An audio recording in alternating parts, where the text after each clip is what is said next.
the amendment. The senator from Massachusetts, Mr. Kerry, proposes an amendment number 4055. Mr. President, I ask for the reading of the amendment be dispensed. Without objection, so ordered. The senator is recognized. Mr. President, this is an amendment that seeks to address yet another painful chapter in the long legacy of painful chapters with respect to Vietnam. And it specifically addresses what some might characterize as our own form of a bureaucratic Phoenix program that sought to eliminate from existence a group of commandos who served faithfully during the war under our organizational effort and command effort. This amendment would reimburse this group of commandos for their years of incarceration in North Vietnamese prisons while they served in the mutual cause together with us in the war in Vietnam. What the amendment seeks to do is to authorize $20 million for payment to Vietnamese personnel who infiltrated into North Vietnam to perform covert operations during the Vietnam era and who were captured and incarcerated by the Democratic Republic of Vietnam. Under the amendment, a lump sum payment of $40,000 would be provided to each claimant determined eligible by the Secretary of Defense. And I'm pleased to say that the administration has worked very closely in designing this amendment and in signing off on it, and now fully supports it, as do, I believe, the chairman of the Armed Services Committee and the ranking member of the Armed Services Committee. Those of us who offer this amendment recognize that the United States worked with many Southeast Asian forces during the Vietnam War. But our intent here is to only single out for recognition the Vietnamese commandos who participated in a specific program, in Oplan 34A and its predecessor, and who sought under that program to infiltrate into North Vietnam, who were captured and who were incarcerated in the process. In devising guidelines for proof of eligibility for payments under this amendment, the Secretary of Defense is to take into account that these claimants, because of the war and the incarceration, may not have complete documentation proving eligibility. But it's our intent that the standard of proof here be set low enough to do justice in this situation. Mr. President, 30 years ago, Vietnam presented us with a host of questions and difficult contradictions. And now, in this situation, we find a new chapter that is a surprise for all of us. In many ways, this chapter is old because we've always known through the centuries that war is cruel. On the other hand, it's new because, as Americans, none of us have ever expected that we would allow something to happen that purposefully or inadvertently attacks or diminishes our own sense of honor. The truth is that we sent heroic Vietnamese commandos into North Vietnam to do our bidding, risking their lives and even their family lives, and then we left them there, denied their existence, and walked away, leaving them to be imprisoned, tortured, or killed. So we're here today simply to right a wrong, to pay for an injustice and to seek fairness, and put this, still another disturbing chapter about Vietnam, behind us. These are the quick facts, and I'll just run through them very, very quickly.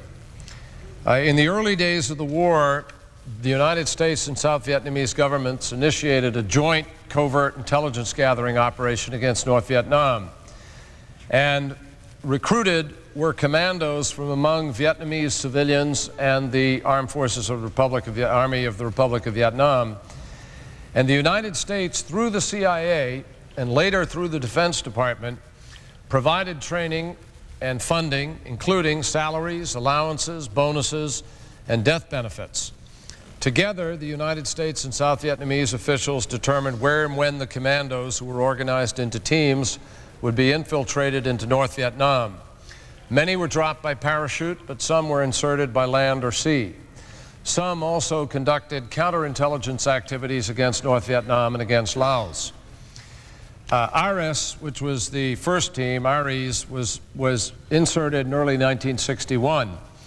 And by the 1970s, there were 52 teams comprising nearly 500 commandos who'd been inserted behind enemy lines. Initially, the mission was confined to intelligence gathering, but subsequently it grew to include sabotage and psychological warfare. From the very beginning, Mr. President, it was clear that this operation was a failure. Recently declassified Defense Department documents show that the teams were killed or captured very shortly after landing, and that the CIA and the Defense Department, which took over the operation in early 1964, knew it at that time. It's now apparent that the missions were compromised and that Hanoi ran a counter-espionage operation against us and our South Vietnamese ally by forcing our commandos to radio back the information that they, Hanoi, wanted us to hear. The preponderance of evidence that has come to light in the last year leaves little doubt that the U.S. government at that time continued to insert Vietnamese commandos behind enemy lines, knowing full well that it was sending them on near impossible missions with little chance of success. And the Defense Department then compounded this tragedy by writing off the lost commandos as dead, apparently in order to avoid paying their monthly salaries. An example, a 6-man team called Attila was dropped into Nha An province on April 25, 1964. The team was immediately captured. 2 months later, on July 16th, Radio Hanoi announced the names and addresses of the 6 team members, the dates that they were captured, and the start of their trials. Declassified Defense Department documents indicate that we knew the team had been captured. But nevertheless, by the beginning of 1965, only months later, the Defense Department had declared the entire team dead and paid small death benefits to their next of kin. The process of declaring the commandos dead on paper was reaffirmed in 1969 by the colonel in charge of the operations for MAXOG, the Military Assistance Studies Observation Group, and he said, and I quote, "We reduced the number of dead gradually by declaring so many of them dead each month until we'd written them all off and removed them from the monthly payrolls." So, Mr. President, after sending these men on these extraordinary missions, after cutting off their pay, we then committed the most egregious act of all. We made no effort to obtain their release, along with the American POWs during the peace negotiations in Paris. And as a result, many of these brave men who fought alongside us for the same cause spent years in prison, more than 20 years in some cases. After their release from prison in 1970s or 80s, a number of the commandos made their way to the United States, and they're now seeking acknowledgement from our country for their service and payment from the government for their period of incarceration. In a lawsuit, they have asked for $2,000 a year for an average of 20 years spent in captivity. We believe, those of us supporting this amendment, that the United States owes these men a debt that can never be repaid, and we can at least give them the recognition that they deserve and the small amount of compensation that they were promised 3 decades ago. Speaking for myself, I'm not here, nor do I think any of us are here to try to point fingers at people individually, nor even to find scapegoats or scalps. I don't think any purpose is served by that. But we do want people to understand what happened 25 and 30 years ago so that it won't happen again. And we're here also to do the right thing. It is clearly important not to compound judgments that were wrong 25 and 30 years ago with judgments that are wrong today, and it would be wrong to avoid executing our responsibility today. So, Mr. President, we can honor their service and make it clear to those who might join us again at any time, now or in the future, in the struggle for freedom and democracy, that we are big enough in our country to admit mistakes when they are made, and to move to rectify them. And that while sometimes people may make mistakes, a great country will always honor and thank those who fight with us in a common cause. And, Mr. President, I believe the amendment that we are offering today will help to provide that recognition, and I urge its adoption. Mr. President.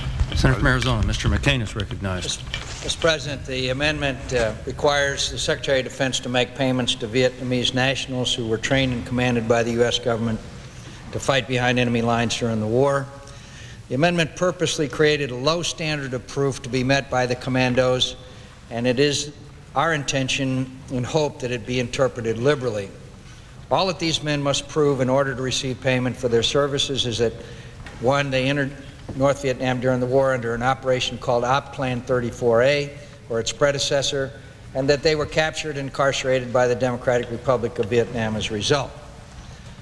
Mr. President, for approximately 7 years, beginning in 1961, the United States apparently contracted with South Vietnamese nationals to conduct covert military operations in North Vietnam. At first under the authority of the CIA and later under the authority of the Defense Department, hundreds of commandos were sent into North Vietnam, and more than 450 were killed or captured. Those captured were convicted of treason and remained in captivity until 1979, when they began to be released. At a minimum, each served 15 years at hard labor. Many of them suffered through more than 20 years of imprisonment. A recently declassified study done in 1970 by the Joint Chiefs of Staff, which oversaw the commando program, indicates that the commandos were funded by DOD and that the majority of them were captured alive and taken prisoner by North Vietnam. More recently, only weeks ago, 80 boxes of documents were discovered in the National Archives related to the employment of these brave men. These documents, 240,000 in total, include DOD payroll rosters for the commandos and records of death gratuities. To address this injustice, the amendment provides the commandos with $20 million in back pay, approximately $40,000 each. And as the senator from Massachusetts pointed out, this amounts to about $2,000 for each year each commando spent in prison. We have chosen as the number of commandos the outside estimate of 500. The cost may ultimately be as low as $11 million, but because the number of eligible Vietnamese veterans may increase as time goes by, we thought it important to give the Secretary the spending authority to meet the contingency of more claims. The administration, until very recently, citing an 1875 Supreme Court case, maintained that it had no obligation to these men because they were employed under a secret contract. I'm pleased to report, however, that the commandos now have the support of the administration. Senator Kerry and I and Senator Smith and Senator Robb and other senators have worked very closely with the administration in formulating this amendment. The CIA began the program but later turned it over to the Department of Defense, at which time the numbers of teams and individuals sent into North Vietnam approximately doubled. Late former CIA Director William Colby, who in 1961 as the chief of the agency's Far Eastern Division was tasked with directing the commando program, he indicated his support for the commandos' claims and specifically endorsed a legislative solution. I also asked to be included in the record a letter from the current acting CIA Director, George Tenet, supporting a legislative solution to the problem. Without objection, the senator's letter will be included in the record. I would point out, Mr. President, that the amendment has the support of the veterans of foreign wars and the American Legion. All of the details and legalities aside, one thing is clear. These men sacrificed for a cause, the same cause for which all veterans of the Vietnam War sacrificed, a free Vietnam. And they suffered horribly for their commitment. For many years, U.S. immigration policy has provided programs which ease the process for those Vietnamese associated with the United States war effort. We do so because it is our obligation to our wartime allies. All that the co-sponsors of this amendment are asking is that we similarly honor the full extent of our obligations to the commandos and correct this gross injustice. One of the commandos is quoted in Saturday's New York Times as saying, quote, "They didn't want to remember us because we represent the failure of the United States in Vietnam." I've always made the case that as a nation and as individuals we must put the Vietnam War behind us. To continue to deny the service of these men is not the way to do it. I also strongly subscribe to the words of President Reagan, who said it as succinctly and as coherently as possible, that when he stated that the Vietnam veterans who served in a noble cause. I repeat, a noble cause, as did these South Vietnamese Commandos. Mr. President, we send a bright signal by passing this legislation today. The United States of America lives up to its agreements with its friends because it is a nation of honor and a nation of laws. Mr. President, I strongly urge the passage of this amendment. I yield the floor. Mr. President. Senator from Virginia, Mr. Robb is recognized. Mr. President, I'm very pleased to join with my colleagues in co-sponsoring this particular amendment. The case for support has been eloquently stated by the distinguished senator from Massachusetts, the distinguished senator from Arizona, and could be made by others. I won't repeat it. I will simply say that what was done in the name of the United States in the instance of these particular commandos is appalling and unconscionable, and this is clearly the right thing to do to atone for the actions that were taken some time ago and without the knowledge of apparently very many people in the government at that particular time. In any event, I applaud my colleagues for taking this particular action. Mr. President, while I have the floor for just one moment, the last amendment that was debated and on which the yeas and nays have been ordered and was temporarily set aside for a vote at 2:15, I would like to just say, as I was prepared to say at that time but could not, that I am a co-sponsor of that particular amendment, and I would reiterate for my colleagues, particularly on this side of the aisle who may not have heard the arguments, this is simply a sense of the Senate resolution which is attempting to deal with a very difficult problem here in the nation's capital. It does not direct the President or the Secretary of the Treasury or the Secret Service to do anything. It is a sense of the Senate resolution that asks them, in effect, to work together to try to solve the problem, and I would hope that my colleagues would join, in this case, in opposing the motion to table when we vote on it at 2:15. Mr. President, would the gentleman from Virginia yield for question? Mr. President, I would be happy to yield to my distinguished friend and colleague from Nevada. Senator from Nevada. I would say to my friend, and I ask this in the form of the question, the sense of the Senate resolution does direct. It is the sense of the Senate that the President should direct. And it lists a number of people. On to my friend, Mr. President, that it is a sense of the Senate. We are simply expressing the sense of the Senate that what we hope the President will do in that particular instance. It is not prescriptive. It is not statutory. It does not require that particular action. Mr. President, I might also say that when the distinguished senator from Minnesota initially drafted the particular piece of legislation and sent it to my office, there was some language that I felt could easily be interpreted as partisan in nature, and I didn't think that it was appropriate, and I asked him if he would be willing to make some concessions in that regard, which he was kind enough to do, so that we would approach it on a bipartisan basis and attempt to deal with the problem in a way that involved the various agencies of government that have some responsibility for this particular action. Again, I would agree wholeheartedly with my distinguished friend from Nevada that the floor of the United States Senate is not the place to debate or to make a decision. This is simply a request to go through the kinds of procedures that I think will lead to a proper decision, and more importantly, reinforce the people who live in and around the nation's capital in particular, that this is the best solution to this particular problem. No one wants to place either the First Family of the United States or others in particular jeopardy, and I agree with the senator from Massachusetts, the senator from Minnesota, that any inclusion of some of the additional street closings would also be appropriate for study and consideration. Mr. President, I ask unanimous consent that a letter from the President of the United States Chamber of Commerce be included in the record as part of that particular debate. And again, with respect to the amendment that is before the floor, it is my understanding that there is no objection on either side. The senator from New Hampshire may wish to comment. If he does not, I would ask that the Senate proceed to take action on that amendment by voice vote at this particular time. Without objection, the senator's letter will be included in the record. Thank you. The Senator from New Hampshire, Mr. Smith, is recognized. Mr. President, I would say to the Senator from Virginia, there is no objection on this side, and we have no objection to voice voting, and I do have a few remarks that I'd like to make, and subsequent to those, we can proceed to do that.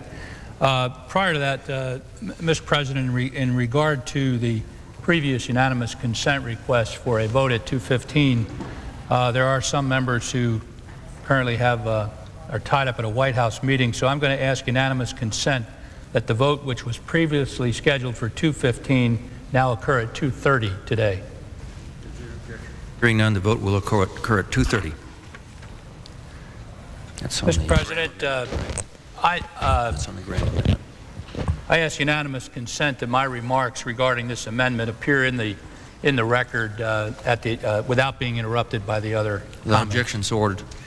Mr. President, I'm pleased to join the Senator from Arizona, the Senator from the Senator from Massachusetts, Senator Kerry, and the Senator from Nebraska, Senator Kerry, and the Senator from Arizona in offering this amendment. It's an amendment that needs to be offered, and it's one of those very painful chapters in American history that occasionally we have to deal with. But it is a great tribute, I think, to America, that when we find a wrong, that we do have the capacity to admit that wrong and to right it.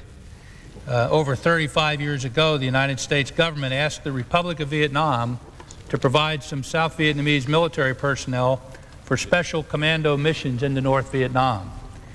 And the best figures that we have, and there are some variation here, but there were approximately 350 of these commandos were trained by U.S. government agencies. They were inserted into North Vietnam by our military forces. And as already been said, they were captured by the communist forces and forced to spend the next 20 to 30 years in re-education camps. And the term re-education camp does not really, Mr. President, accurately define what exactly these men went through. We know that they were tortured, and so re-education was hardly the correct word. For the record, Mr. President, it is clear that these commandos knew what they were doing. They knew they were taking great risks. Indeed, many of their fellow comrades died during these very operations, and some after the missions while they were in North Vietnam. But they also knew what was at stake with the communist aggression. If we did not contain the communist aggression in Southeast Asia. And more importantly, the United States certainly was aware of the dangers involved with these missions, and that's why I believe a solemn commitment was made to these commandos and their families that they would be compensated for the sacrifices they made. It's interesting, these Vietnamese worked for the CIA and the U.S. military in basically a doomed effort to infiltrate North Vietnam between 1961 and 69. They were dropped behind enemy lines by parachute. Some of them secretly swam ashore after being taken there in speedboats, and then they were captured. It is clear that as we stand here now, the United States has yet to live up to that commitment that was made to these South Vietnamese commandos in the 60s. In point of fact, a cold and uncaring bureaucracy was allowed to write these men off, literally, as dead 3 decades ago, even though there was convincing evidence that many of them had been captured. To put it bluntly, their families were told they were dead, when in fact they were alive. It's a documented historical fact that in 1969, in then secret testimony before the Joint Chiefs of Staff, a DOD official stated, and I quote, "We reduced the number of commandos on the payroll gradually by declaring so many of them dead each month until we had written them all off and removed them from the monthly payroll," unquote. It's really bizarre to think these kinds of things do happen in our government, but again, as I said earlier, the fact that we right these wrongs is perhaps a better comment about what America really is like. The families were paid a very small token of death gratuity, and that was it. Knowing these men were alive, the DOD official told the Joint Chiefs of Staff that we were writing them off as dead, and the widows and surviving family members were paid a small stipend and then informed that these people were dead when in fact we knew they were not. The majority of these men had put their lives on the line for United States national interests. They weren't Americans, but they put their lives on the line for America, and they were shackled in North Vietnamese prisons, and our government knew it. And our government never told the families. The amendment that my colleagues are offering today, along with me, will authorize back pay, very simply, for the men who participated in these daring missions. It's a bit late, for sure, but it comes out to about $2,000 per commando for each year spent in North Vietnamese prison. It's the least we can do.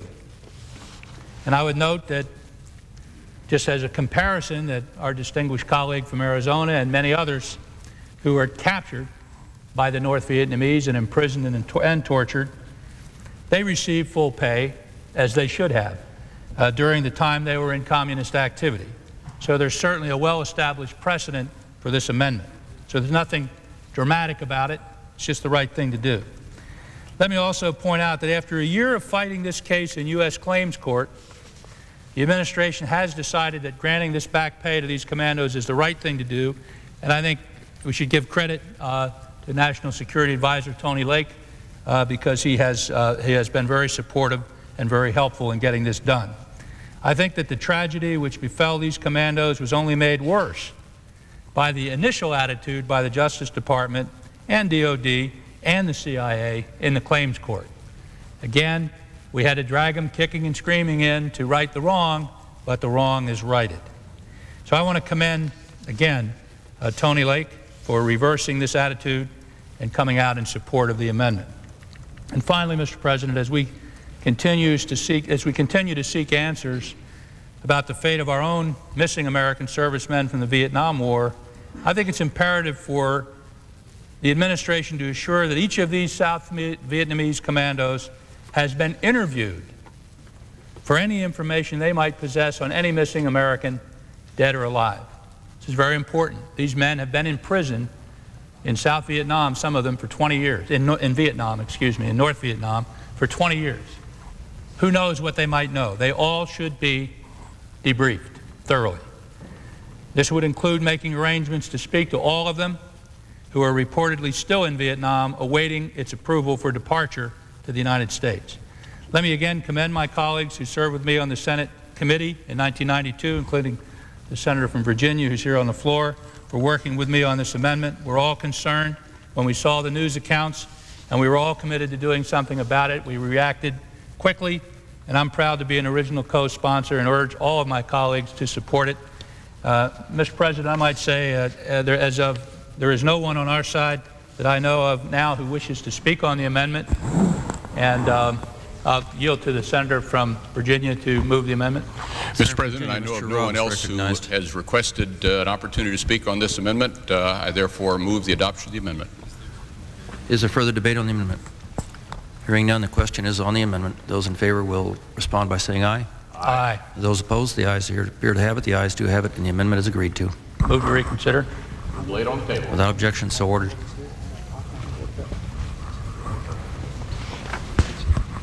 Mr. President, we have